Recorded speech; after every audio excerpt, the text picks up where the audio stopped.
லேவியராகமம் 20ஆம் அதிகாரம். கர்த்தர் மோசேயை நோக்கி, பின்னும் நீ இஸ்ரவேல் புத்திரரோடே சொல்ல வேண்டியது என்னவென்றால், இஸ்ரவேல் புத்திரரிலும் இஸ்ரவேலில் வாசம் பண்ணுகிற அந்நியர்களிலும் எவனாகிலும் தன் சந்ததியில் ஒரு பிள்ளையை மோளேகுக்கு கொடுத்தால் அவன் கொலை செய்யப்பட வேண்டும். தேசத்தின் ஜனங்கள் அவன் மேல் கல்லெறிய வேண்டும். அவன் என் பரிசுத்த ஸ்தலத்தை தீட்டுப்படுத்தி என் பரிசுத்த நாமத்தை பரிசுத்த குலைச்சலாக்கும் படிக்கு தன் சந்ததியில் ஒரு பிள்ளையை மோளேகுக்கு கொடுத்ததினாலே நான் அப்படிப்பட்டவனுக்கு விரோதமாக எதிர்த்து நின்று அவனை தன் ஜனத்தில் இராதபடிக்கு அறுப்புண்டு போக பண்ணுவேன். அவன் தன் சந்ததியில் ஒரு பிள்ளையை மோளேகுக்கு கொடுக்கும் போது தேசத்தின் ஜனங்கள் அவனை கொலை செய்யாதபடிக்கு கண் சாடையாயிருந்தால் நான் அந்த மனிதனுக்கும் அவன் குடும்பத்துக்கும் விரோதமாக எதிர்த்து நின்று அவனையும் அவன் பிறகே மோளேகை விபச்சார மார்க்கமாய் பின்பற்றின யாவரையும் தங்கள் ஜனத்தில் இராதபடிக்கு அறுப்புண்டு போக பண்ணுவேன். அஞ்சனம் பார்க்கிறவர்களையும் குறி சொல்லுகிறவர்களையும் பின்தொடர்ந்து சோரம் போக எந்த ஆத்துமா அவர்களை நாடுகிறானோ அந்த ஆத்துமாவுக்கு விரோதமாக எதிர்த்து நின்று அவனை தன் ஜனத்தில் இராதபடிக்கு அறுப்புண்டு போக பண்ணுவேன். ஆதலால் நீங்கள் உங்களை பரிசுத்தப்படுத்தி பரிசுத்தராயிருங்கள். நான் உங்கள் தேவனாகிய கர்த்தர். என் கட்டளைகளை கைக்கொண்டு நடவுங்கள். நான் உங்களை பரிசுத்தமாக்குகிற கர்த்தர். தன் தகப்பனையாவது தன் தாயையாவது சபிக்கிற எவனும் கொலை செய்யப்பட கடவன். அவன் தன் தகப்பனையும் தன் தாயையும் சபித்தான். அவன் இரத்தப்பழி அவன் மேல் இருப்பதாக. ஒருவன் பிறனுடைய மனைவியோட விபச்சாரம் செய்தால் பிறன் மனைவியோட விபச்சாரம் செய்த அந்த விபச்சாரனும் அந்த விபச்சாரியும் கொலை செய்யப்பட கடவர்கள். தன் தகப்பன் மனைவியோட சயனிக்கிறவன் தன் தகப்பனை நிர்வாணமாக்கினபடியால் இருவரும் கொலை செய்யப்பட கடவர்கள். அவர்கள் இரத்தப்பழி அவர்கள் மேல் இருப்பதாக.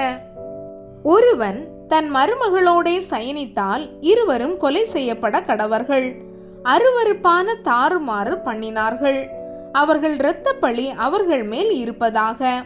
ஒருவன் பெண்ணோடே சம்யோகம் பண்ணுகிறது போல ஆணோடே சம்யோகம் பண்ணினால் அருவருப்பான காரியம் செய்த அவ்விருவரும் கொலை செய்யப்பட கடவர்கள். அவர்கள் இரத்தப்பழி அவர்கள் மேல் இருப்பதாக. ஒருவன் ஒரு ஸ்திரீயையும் அவள் தாயையும் படைத்தால் அது முறைகேடு. இவ்வித முறைகேடு உங்களுக்குள் இராதபடிக்கு அவனையும் அவர்களையும் அக்கினியில் சுட்டெரிக்க வேண்டும். ஒருவன் மிருகத்தோடே புணர்ந்தால் அவன் கொலை செய்யப்பட கடவன். அந்த மிருகத்தையும் கொல்ல கடவீர்கள். ஒரு ஸ்திரீ யாதொரு மிருகத்தோடே சேர்ந்து சயனித்தால் அந்த ஸ்திரீயையும் அந்த மிருகத்தையும் கொல்ல கடவாய். இரு ஜீவனும் கொலை செய்யப்பட வேண்டும். அவைகளின் இரத்தப்பழி அவைகளின் மேல் இருப்பதாக. ஒருவன் தன் தகப்பனுக்காவது தன் தாய்க்காவது குமாரத்தியாயிருக்கிற தன் சகோதரியை சேர்த்து கொண்டு அவன் அவளுடைய நிர்வாணத்தையும் அவள் அவனுடைய நிர்வாணத்தையும் பார்த்தால் அது பாதகம். அவர்கள் தங்கள் ஜனங்களின் கண்களுக்கு முன்பாக அறுப்புண்டு போக கடவர்கள். அவன் தன் சகோதரியை நிர்வாணப்படுத்தினான். அவன் தன் அக்கிரமத்தை சுமப்பான்.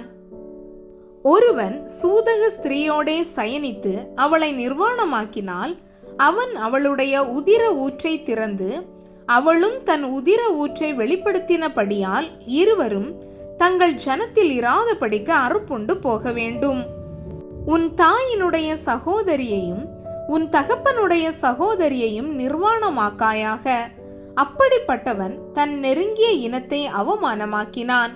அவர்கள் தங்கள் அக்கிரமத்தை சுமப்பார்கள். ஒருவன் தன் தகப்பனின் சகோதரனுடைய மனைவியோட சயனித்தால் அவன் தன் தகப்பனின் சகோதரனை நிர்வாணமாக்கினான். அவர்கள் தங்கள் பாவத்தை சுமப்பார்கள். சந்தானமில்லாமல் சாவார்கள். ஒருவன் தன் சகோதரன் மனைவியை விவாகம் பண்ணினால் அது அசுத்தம். தன் சகோதரனை நிர்வாணமாக்கினான். அவர்கள் சந்தானமற்றிருப்பார்கள். ஆகையால் நீங்கள் குடியிருப்பதற்காக நான் உங்களை கொண்டு போகிற தேசம் உங்களை கக்கி போடாத படிக்கு நீங்கள் என் கட்டளைகள் யாவையும் என்னுடைய நியாயங்கள் யாவையும் கை கொண்டு நடவுங்கள். நான் உங்களுக்கு முன்பாக துரத்தி விடுகிற ஜனத்தினுடைய வழிபாடுகளில் நடவாதிருங்கள். அவர்கள் இப்படிப்பட்ட காரியங்களை எல்லாம் செய்தபடியால் நான் அவர்களை அரோசித்தேன். நீங்கள் அவர்கள் தேசத்தை சுதந்தரிப்பீர்கள் என்று உங்களோட சொன்னேன். பாலும் தேனும் ஓடுகிற அந்த தேசத்தை உங்களுக்கு சுதந்திரமாக கொடுப்பேன். உங்களை மற்ற ஜனங்களை விட்டு பிரித்தெடுத்த உங்கள் தேவனாகிய கர்த்தர் நானே. ஆகையால் சுத்தமான மிருகங்களுக்கும் அசுத்தமான மிருகங்களுக்கும், சுத்தமான பறவைகளுக்கும் அசுத்தமான பறவைகளுக்கும் நீங்கள் வித்தியாசம் பண்ணி, நான் உங்களுக்கு தீட்டாக எண்ணச் சொல்லி விலக்கின மிருகங்களாலும் பறவைகளாலும் தரையிலே ஊறுகிற யாதொரு பிராணிகளாலும் உங்களை அருவருப்பாக்காதிருப்பீர்களாக. கர்த்தராகிய நான் பரிசுத்தமாயிருக்கிறபடியினாலே நீங்களும் எனக்கேற்ற பரிசுத்தவான்களாயிருப்பீர்களாக. நீங்கள் என்னுடையவர்களாயிருக்கும்படிக்கு உங்களை மற்ற ஜனங்களை விட்டு பிரித்தெடுத்தேன். அஞ்சனம் பார்க்கிறவர்களும் குறி சொல்லுகிறவர்களுமாயிருக்கிற புருஷனாகிலும் ஸ்திரீயாகிலும் கொலை செய்யப்பட வேண்டும். அவர்கள் மேல் கல்லறிவார்களாக. அவர்கள் இரத்தப்பழி அவர்கள் மேல் இருக்க கடவது என்று சொல் என்றார்.